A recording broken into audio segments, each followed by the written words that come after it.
10 కోట్ల రూపాయలు వెళ్ళిని జస్ట్ 150 రూపాయలకి ఇస్తున్నాడని జనాలందరూ కూడా ఇతని పిచ్చోడు అన్నారు. దాని తర్వాత ఇతని మాస్టర్ ప్లాన్ గురించి తెలిసిన తర్వాత జనాలందరూ కూడా పిచ్చోళ్ళు అయ్యారు. అసలు స్టోరీ ఏంటంటే ఇతని పేరు డస్టిన్ లా. బిజినెస్ లో నష్టం వచ్చిందని ఇతనికి తన ఇల్లు అమ్ముకునే పరిస్థితి అయితే ఇతనికి వచ్చింది. కానీ ప్రాబ్లం ఏంటంటే జనాలందరికీ కూడా ఇతని ఇల్లు అయితే నచ్చేది, కానీ ప్రైస్ ఎక్కువ ఉందని ఎవరు కొనేందుకు ముందుకు రాలేదు. ప్రైస్ అయితే చాలా వరకు 10 కోట్ల నుంచి 5 కోట్లకి తగ్గించినా కూడా జనాలు అయితే ఎవరు కూడా కొనేందుకు ముందుకు రావడం లేదు.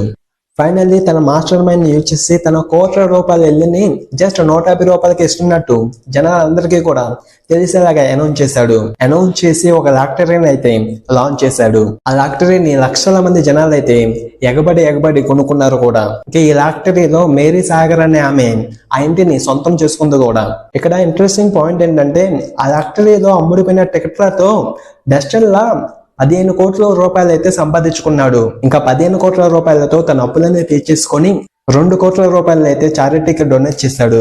ఫ్రెండ్స్, మన లైఫ్ లో అప్పుడప్పుడు ఛాలెంజెస్ వస్తూ ఉంటాయి. ఇలా అవుట్ ఆఫ్ ది బాక్స్ వెళ్ళి ఆలోచించి సాల్వ్ చేసుకోవాలి.